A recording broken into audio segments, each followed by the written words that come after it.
এটা কি আপনার প্রথম বিয়ে? জি। বর্তমানে কোনো গার্লফ্রেন্ড আছে? না অতীতে ছিল? না, অতীত বর্তমান কোনো কালেই কোনো গার্লফ্রেন্ড ছিল না। কেন ছিল না? আমি কখনো কোনো প্রেম করিনি তাই। কেন প্রেম করেন? আপনার কি কোনো শারীরিক সমস্যা আছে? আসতে আপনি এই ধরনের প্রশ্ন এত উচ্চ স্বরে কেন বলছেন? মানুষজন শুনতে পাবে। মানুষ শুনলে সমস্যা কি? আর তাছাড়া আমাদের কথা কেউ শুনছে না, সবাই নিজেদেরকে নিয়ে ব্যস্ত। তো আমি দেখতে পাচ্ছি যে কিছু মানুষ তাকাচ্ছে এখানে। আপনি কি আমাকে দেখতে এসেছেন নাকি আশেপাশে মানুষজন? জি, আপনাকে দেখতে এসেছি। তাহলে আমাকেই দেখেন। এখন বলেন, আপনার কোনো শারীরিক সমস্যা আছে কি না? দেখেন, আমি এটা কখনো যাচাই করে দেখিনি, তবে আমার বিশ্বাস আমার এই ধরনের কোনো সমস্যা নেই। আপনি কান পিয়ার্সিং করেছেন কেন? এটা ম্যাগনেট, আপনি চাইলে আমি আপনাকে খুলে না দেখাই। না, না, লাগবে না। আপনার শরীরে কোনো ট্যাটু আছে? একটাও নেই। আপনি চাইলে আমি আপনাকে। না না না, না। থাক। আপনি আমাকে এতগুলো প্রশ্ন করছেন কেন? কারণ আপনি কানাডা থাকেন, অথচ আপনার গার্লফ্রেন্ড নেই, কখনো প্রেমও করেননি।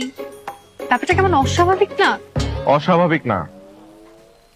আমি প্রেম করিনি কারণ আমি প্রেম করার মতো কাউকে খুঁজে পাইনি তাই। কারণ আমি পড়াশোনা নিয়ে ব্যস্ত ছিলাম। আর আমি সব সময় চাইতাম আমার সব ভালোবাসা জমা থাকুক আমার ওয়াইফের জন্য। শুনতে একটু ওল্ড স্কুল লাগলেও আমি এমনই। ড্রিঙ্ক করেন? জি। না না, আপনি কি হার্ড ড্রিঙ্ক বুঝিয়ে? না না না, আমি ও ধরনের কিছু খাই না। নাইট ক্লাবে যান? না আপনার কি এইচআইভি আছে? না তা আপনি কি আসলে কানাডা থাকেন? না আপা, আমি আন্দরকিল্লা থাকি। আমার সাথে একদম ফাইজলামি করবেন না, আমি আপনার বেআইন না। সরি। দেখেন, আমি কানাডা সিটিজেন, আমার কাছে পাসপোর্টও আছে। আপনি যদি চান আমি আপনাকে সেটাও দেখাতে পারি। কিন্তু আমাকে নিয়ে আপনার এত সব সন্দেহ হওয়ার কারণটা কি? কারণ আপনি কানাডা থাকেন, অথচ ড্রিঙ্কস করেন না, গার্লফ্রেন্ড নেই, নাইট ক্লাবে যান না। ব্যাপারটা আমার কাছে নর্মাল লাগছে না।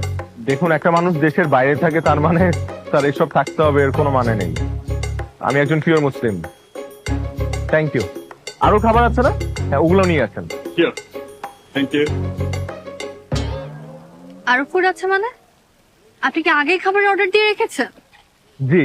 আমার কি পছন্দ অপছন্দ না জানি আপনি আমার জন্য খাবার অর্ডার দিয়ে দিলেন। মানে বিষয়টা অনেকটা নিজের পছন্দ অন্যের উপর চাপিয়ে দেওয়ার মতো হয়ে গেল না? না মানে, আমি তো ঠিকঠাক মতো জানি না আপনার পছন্দ অপছন্দ কি, তাই আমি মেনু থেকে মোটামুটি সবকিছু অর্ডার দিয়ে রেখেছি।